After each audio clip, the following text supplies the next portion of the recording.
story this hour, the impeachment battle, the House preparing for tomorrow's vote against President Trump, a week after approving 2 articles of impeachment. This is Democratic Congresswoman Elisa Slotkin, during a heated town hall in her Michigan district yesterday, announced her support for impeachment. Watch what happened to her. How can you overturn the will of 63 million voters in 2016? And why don't you trust voters to make a decision for themselves in less than a year? I was not supportive of impeachment for many, many months because I thought the election in 2020 should take care of it. But then the facts came out that the president was reaching out and seeking to influence that very election that I was counting on to have a democratic process in.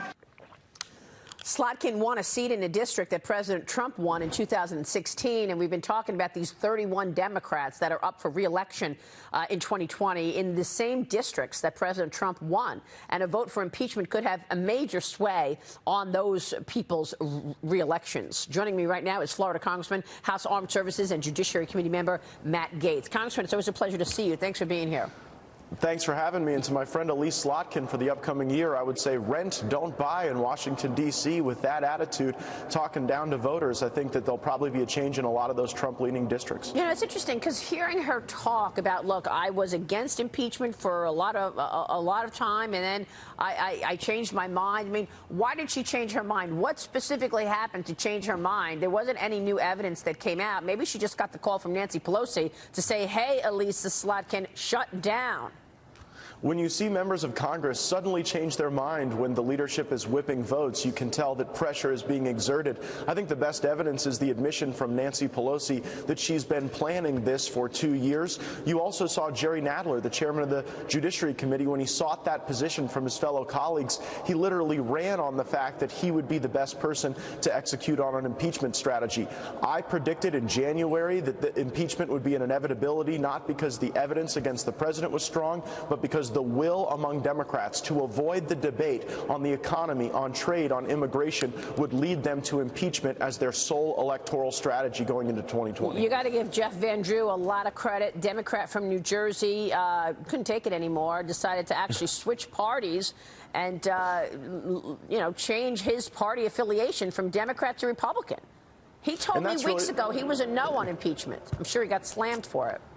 He did. The sad part about this is that Democrats have failed to meet the standard that they set for themselves. You'll recall back when they voted for the impeachment inquiry and they lost 2 of their fellow Democrats, they said it would be the hearings, the witnesses that would animate this newfound bipartisan support to impeach the president.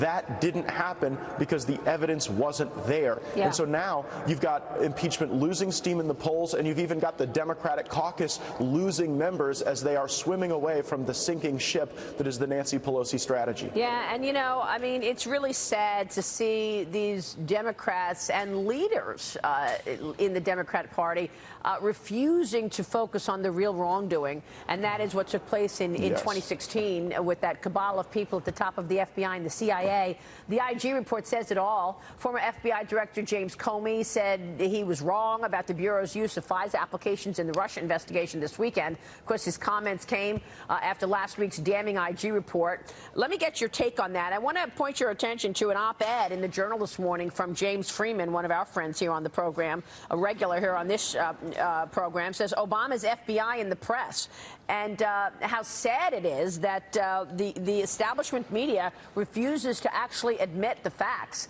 Inspector General Michael Horowitz will be back on Capitol Hill tomorrow. Congressman, tell me your reaction to the IG report and what happens now.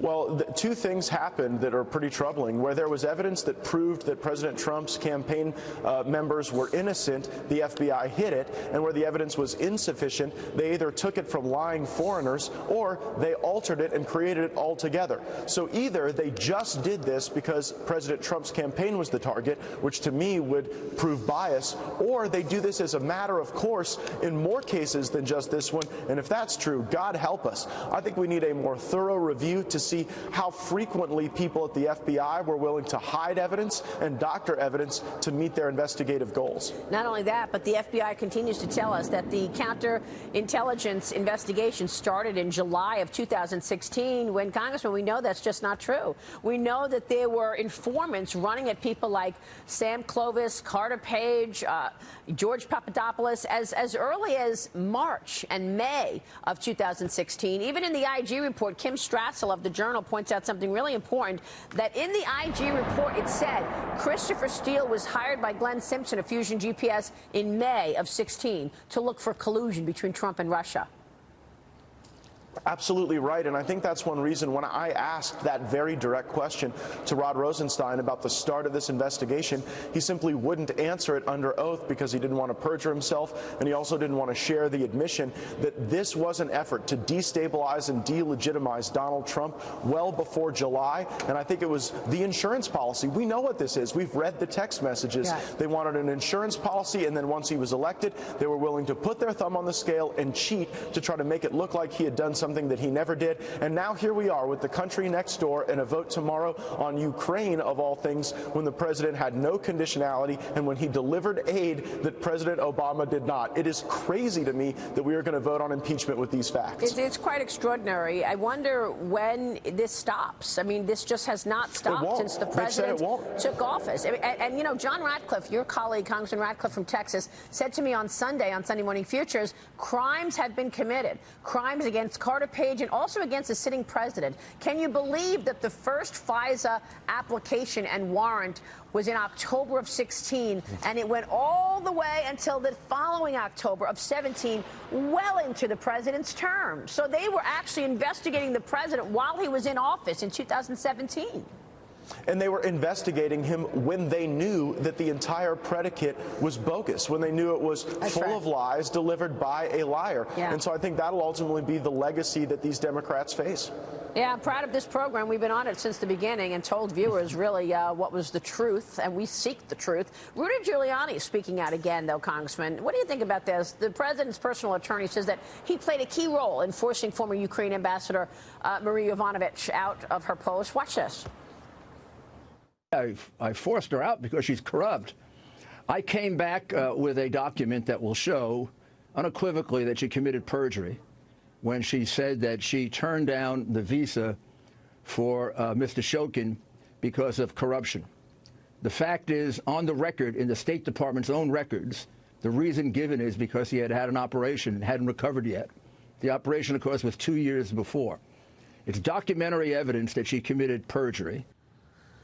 You know, Rudy Giuliani has the facts, but is this helping or hurting the president? I don't think it matters at all, and I don't particularly care. And I don't think most of the American people do either. I think what the American people care about is that the president never had any conditionality on aid. Whether or not there are elements of our government that were at war with other elements of our government, that natural tension can occur in the diplomatic corps. I don't find it highly relevant to the analysis. There was no conditionality. The aid was delivered. This impeachment is the consequence of the failed Russia hoax and the Democrats' desire to have some counter-programming to their lack of candor in dealing with the president's activities in relationship to Russia. Yeah, I mean, it may very well be that they're just continuing to try to muddy up the water so that people don't focus on the real wrongdoing in the IG report. And what's going to happen with John Durham's criminal investigation?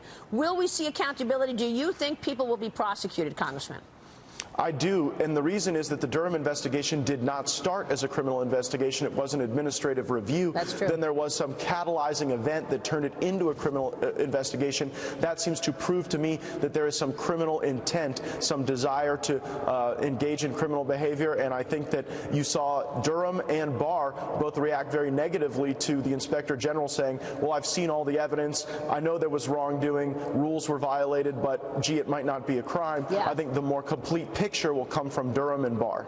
All right, real quick before you go, Congressman, lay out what's going to happen this next couple of weeks. The impeachment vote is tomorrow. Let's assume, hypothetically, that the House impeaches President Trump, that she has enough votes to do it. Then it moves to the Senate. How does that play out?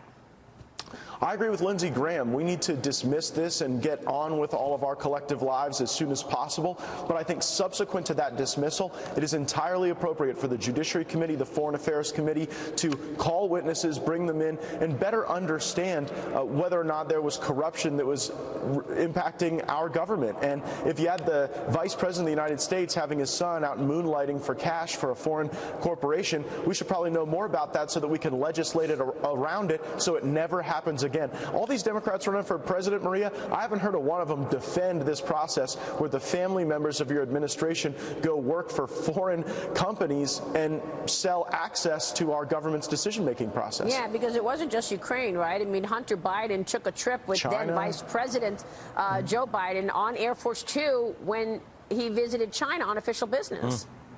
Yeah, and then you saw the Chinese talking about how they were giving all these expensive gifts to Hunter Biden, diamonds, scotch, other things. I don't think that was a consequence of his excellent advice or counsel. I think it's because they were trying to buy favor with U.S. politicians, and they believe that buying off family members would be an effective way to do that. Let's all agree, Republican or Democrat, that makes our country look bad, and we should stop. Yeah, I mean, I didn't know about the scotch and the diamonds. I know that he got $1 billion for his fund. Wow, that's incredible. Read the New Yorker profile on Hunter Biden. It's quite a read. Congressman, it's great to see you this morning. Thanks very much.